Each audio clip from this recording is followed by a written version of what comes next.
welcome to Halloween Horror Fest. I have no idea what day we're supposed to be on. If you watched my movie review of The House and the Clock and Its Walls, which I will putting on before this, you will know that we had a death. So my little dog passed away. So it's kind of, everything's out of whack. So I think it's supposed to be day 8. I don't know. We're just going to call it Halloween Horror Fest, and we're not going to worry about the date. So this is the second part of my top 20 favorite Halloween movies. Okay, and the first one is Ghostbusters, 1984 1988. I love the original Ghostbusters. Now, there was a remake of Ghostbusters, see? New Ghostbusters in 2016.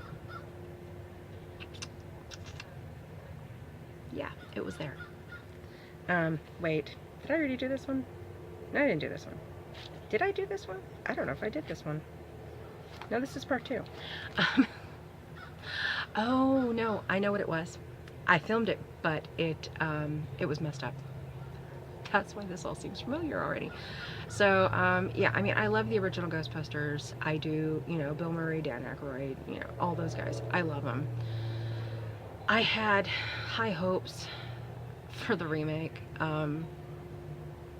And it fell flat, to me. I know some people just rave about it, but I was not a fan. But you know what? I don't blame the actors. I think that what it was is that the original Ghostbusters, like Dan Aykroyd and all them, that is such a high bar to get over, you know, and a hard act to follow, that I don't think there was ever any hope of them even hitting at that level, in my opinion. I mean, other people have loved it, you know. No one I know, but I've been told that other people love it. Never actually met any of them. But I'm sure there's someone someplace. Somewhere.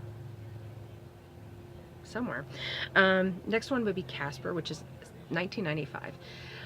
You know what? I've always been a fan of Casper. When I was little, I had my stuffed Casper toy, and the movie is a little sad, but you know what? It's a great movie, and it's really good for kids. You know, I think, you know, it's a really good movie. It's just, you know, I don't know, there's just something about Casper. I don't, you know, and of course the uncle's ghost, are just hilarious, you know, just like they were in the cartoons. So, you know, number 3 would be Corpse Bride, 2005. I am a fan of The Nightmare Before Christmas and all of those series. Sorry, bug. So I'm a fan of all of those. Corpse Bride would not be my favorite. I mean, I liked it okay, just because I like all of that in that section by that person. I like all of his stuff. So it's a good movie. It's not like a favorite, you know, that goes to A Nightmare Before Christmas. But, you know, I do like it. I do recommend watching it, at least once. I mean, just watch it once. Next one would be, of course, The Addams Family, 1991, and Addams Family Values in 1993. I love the Addams Family. I love the original TV series. I loved the movies. You know, I love everything Addams Family. I just do. And so I loved these movies. I don't think anyone will ever be as good as the original Gomez and Morticia, and then Angelica Houston and Raul Julia. Is it Raul Julia? Yeah, Raul Julia. I don't think that, it feels like the name's wrong. I don't know. But anyway, I may have gotten his name wrong. You would think I wouldn't. But anyway, I told you my mind is jello right now. I love those movies. Those are my favorites. But yeah, you know, all things Addams Family. I just love it. You know, and I can't even tell you what it is exactly about them, about the Addams Family, that I love. I just do. I just love them. And the next one will be Zombieland, 2009. I'm a fan of Woody Harrelson anyway. I do love him. I loved the Breslin girl, and whose first name I've like completely forgotten. Um, Abigail. Abigail Breslin. I think. I loved her in Signs. When she was really, really tiny. So I loved her in that movie. And she didn't disappoint in Zombieland either.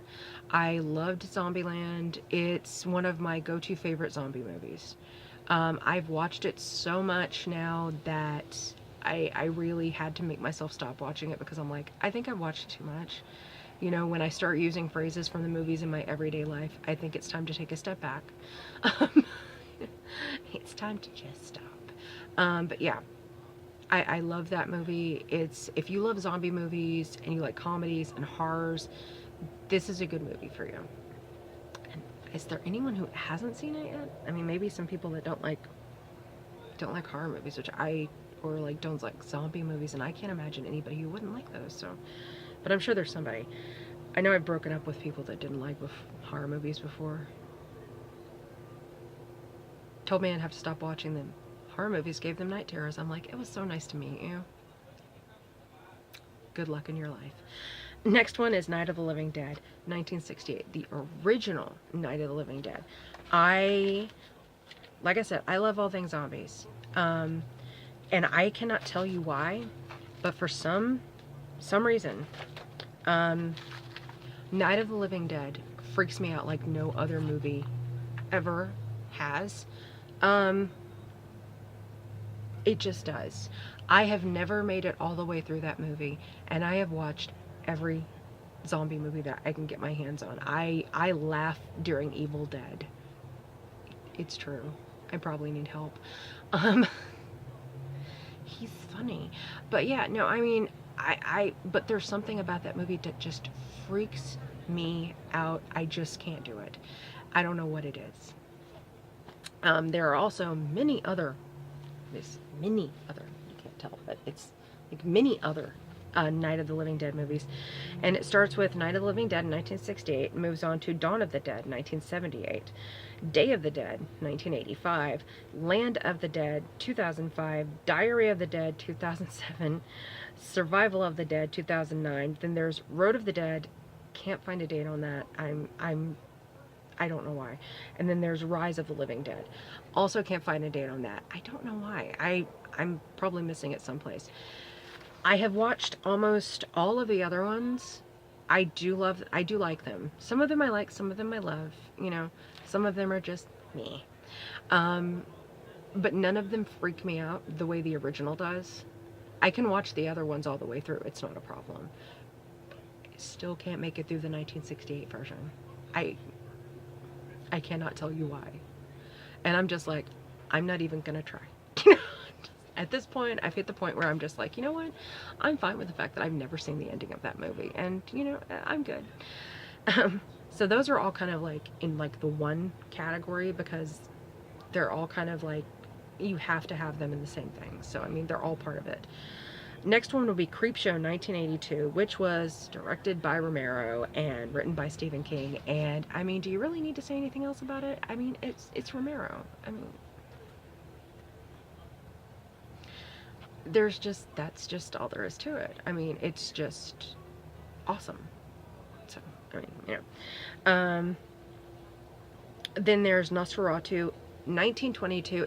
It's written, explained as a Germanist expressionist horror film. It's been a while since I watched this one, but it just, you know, the black and white with the vampire peering out is just, it's kind of one of those iconic images that you see all the time. And I don't know, there's just something about it that I just love. But then again, I love like silent films. I love stuff with subtitles.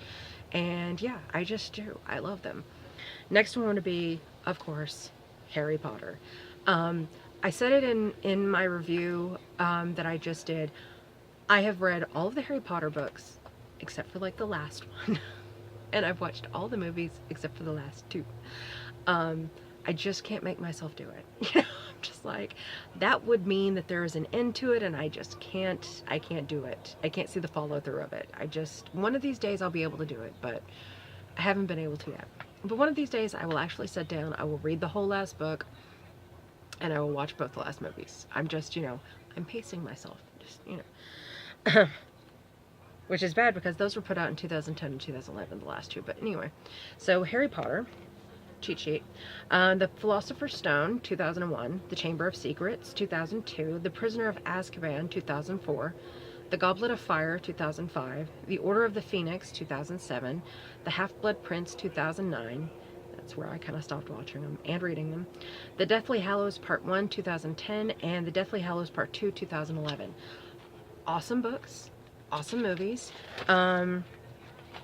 It's one of those things where you have to be really invested in reading them because there is so much to them. And I will say this, it has been years since I read them. I do have one of the ebooks, one of them on ebook. And I keep saying I'm going to read it, and I've opened it up like several times to reread it, and I'm just like, no. I just can't make myself go back and reread them because I'm just like, I've read these like 2 or 3 times through already since they came out. And I think I've hit my limit. So, but they are awesome books. They are awesome movies. I highly recommend them. There is tons of Harry Potter stuff out there. Merchandise, websites. Pottermore is a very popular website. You can get sorted into houses, play games. I'm Slytherin. Thank you. Everybody wishes they could be Slytherin. You just can't. We're special. But yes, I have gone under the sorting hat and got myself sorted. But yeah, I love that website. I love all the stuff involved with them. Harry Potter, if you're interested in Harry Potter merchandise, Loot Crate does have a Harry Potter box. It's a pretty good box. It was when I got it. I've gotten it once. I'm not sure what Loot Crate is doing these days. Are they even still in business? Loot Crate, are you still there? I have no idea. Loot Crate was having some issues. Loot Crate was having issues for a while, and I canceled my subscription, so I don't know what they're doing right now. And I have not watched any unboxings of them recently, so yeah. Just gonna say that. But the box I did get from them is very cool, so if you're interested in Harry Potter, maybe look it up. The last one is Young Frankenstein 1974. It's Gene Wilder. I mean, it's Gene Wilder. He's awesome. You don't need to say anything else about Gene Wilder. He's awesome. He's a bug. He's awesome. The movie is hilarious. Yes, it is in black and white. I know some people don't like that. I love black and white movies, but some people don't like those. But you know what? It's an awesome movie. It's funny. I mean, it's so funny. If you like comedies, if you like kind of like sci-fi, not sci-fi, but like, kind of like, tongue-in-cheek kind of movies, Young Frankenstein is an awesome movie. They do not try and be appropriate. If you are easily offended, maybe don't watch it. And there's actually quite a few movies that if you're easily offended, you probably shouldn't watch. We're not going to do that list. That's the list for a different day. I'll work on that. But yeah, give it a try. See what you think, and let me know. As always, much love for Monty in a very curious place.